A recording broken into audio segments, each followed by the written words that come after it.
Kaixo guztioi, bideo honetan pantailan agertzen den polinomioen arteko zatiketa kalkulatuko dugu. Ikusi zatitzailea, minusi sakarratu gehi bi izaken bi, bigarren mailako polinomioa dela. Beraz, zatiketa hau kalkulatzeko ezin dugu Ruffiniren erregela erabili. Horrela, zatiketarako polinomioen zatiketa kalkulatzeko metodo orokorra erabiliko dugu. Horretarako lehenik zatikizuna ordenatzen eta betetzen dugu. Ikusi zatikizuna laugarren mailako polinomioa dela. Beraz, ordenatzeko eta betetzeko, lehenik laugarren mailako monomioa idazten dugu. Minus bost izaber lau. Ikusi hirugarren mailako monomiorik ez dugula. Beraz, gehi 0 iza kubo idazten dugu. Bigarren mailako monomioa, minus 3 iza karratu. Orain, lehenengo mailako monomioa, gehi 2 iza, eta azkenik 0 mailako monomioa, edo gai askea minus bat. Orduan orain, eskuinaldean, kutxa batean, zatitzailea idazten dugu. Minus iza karratu gehi 2 izaken bi. Eta orduan, prozesuarekin hasten dugu. Zatikizunaren eta zatitzailearen mailarik altuena duten monomioak zatitzen ditugu. Orduan, minus bost izaber lau, zati minus izaber bi. Minus zati minus plus, bost, eta izaber lau zati izaber bi, hau da, izaber eta dakizunez, oinarri bera duten berreketen arteko zatiketak egiteko, berretzaileen arteko kenketa egiten dugu. Lauken bi, bi. Orduan, zatiduraren atalean, bost izakarratu idazten dugu. Eta orain biderkatzen dugu, bost izakarratu, bider zatitzaile osoa. Eta emaitza eskerraldean idazten dugu, zatikizunaren azpian. Daukagu, bost izakarratu bider minus bi, eta hau minus 10 izakarratu da. Irakasle batzuek zeinua aldatzen dute, baina guk hori geroago engau dugu. Orduan idazten dugu zatikizunaren azpian, esan moduan, bigarren mailako monomioaren azpian hain zuzen. Orain bost izakarratu bider gehi 2 iza. Hau da, gehi 10 iza kubo. Eta adi, gehi 10 iza kubo, hirugarren mailako monomioaren azpian idazten dugu. Baina monomio positiboa dugunean, plus zeinua ez dugu idatziko. Beraz bakarrik 10 iza kubo idazten dugu. Orain bost izakarratu, bider minus izakarratu. Hau, minus bost izaber lau da. Laugarren mailako monomioaren azpian idazten duguna. Behin emaitza lortu dugula, daukagun guztiaren zeinua aldatuko dugu. Monomio bakoitzarena zuzen. Orduan, batuketa egiten dugu. Minus bost izaber lau, gehi bost izaber lau badoaz. Hau beti gertatuko da. Ezkerraldeko monomioak batxerakoan, haien artean kantzelatuko dira. Izan ere, aukeratu dugun monomioa, hau gertadardin hartu dugu. Orain, gehi 0 iza kubo, ken 10 iza kubo, minus 10 iza kubo da. Minus 3 iza karratu, gehi 10 iza karratu, gehi 7 iza karratu da. Eta orain, goiko partean duguna kopiatzen dugu. Gehi 2 izaken bat. Berriz ere, esan beharra daukat, beste prozedura batzuk ikusiko dituzu non bakarrik monomio berri bat kopiatzen den. Baina guk guztia kopiatuko ditugu. Orain, behin hona iritsita, prozesua errepikatzen dugu. Eta zatikizun moduan, ezkerrean daukaguna hartuko dugu.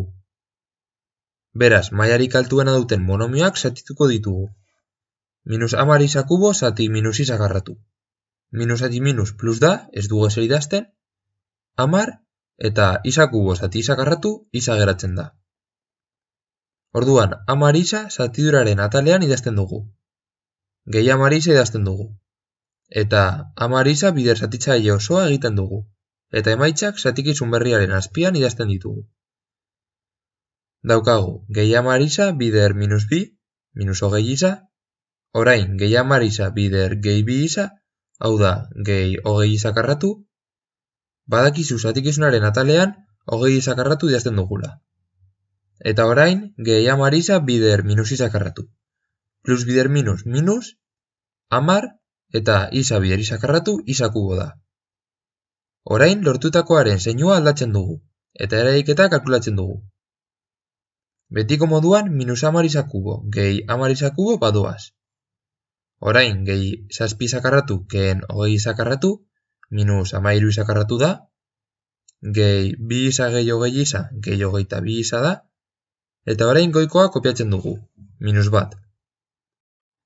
Ikusi orain zatikizuna bigarren mailako polinomioa dela, eta zatitzailea bigarren mailakoa.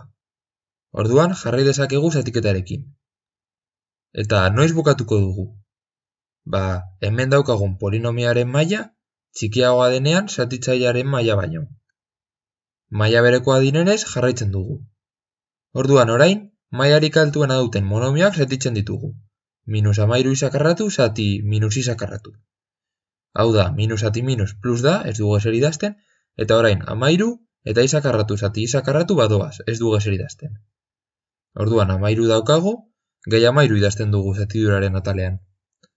Orain daukagu gehi 13 bider minus 2 minus 26 dena, gehi 13 bider 2 isa, gehi 26 da, 26 idazten dugu, eta orain gehi 13 bider minus izakarratu.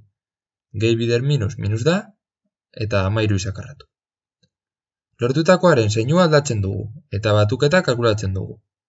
Minus 13 izakarratu, gehi 13 izakarratu, badoaz, gehi 22 isa, ken 26 isa, ken 4 isa da. Eta minus 1 gehi 26, gehi 25 da. Ikusi lortutako polinomioaren maila bat dela. Txikiagoa dena zatitzailearen maila baino, 2 dena. Beraz, zatiketarekin bukatu dugu. Honako hau hondarra izango da. Eta orduan badakizu emaitza idaz dezakegula. Dakizun moduan, polinomioen arteko zatiketa baten emaitza 2 polinomio dira. Zatidura eta hondarra. Eta daukagu. Zatidura hemen daukagun hau dela. Bost izakarratu gehi 10 isa gehi 13. Eta hondarra minus 4 isa gehi 25.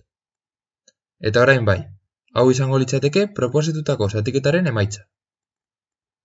Orain konproba genezake zatiketa ongi egin dugula. Horretarako, zatiketa guztietan bezala, zatidura bider zatitzailea gehi hondarra eta zatikizuna lortzen da. Kasu honetan saia zaitezke eta horrela gertatzen dela ikus dezakezu. Espero dut bideoa gustatu izana. Horrela bada, emaiezu like boteari eta suskriba zaitez gure kanalera. Non, pizkanaka bideo berriak igoko ditugun. Eskerrik asko eta hurrengora arte.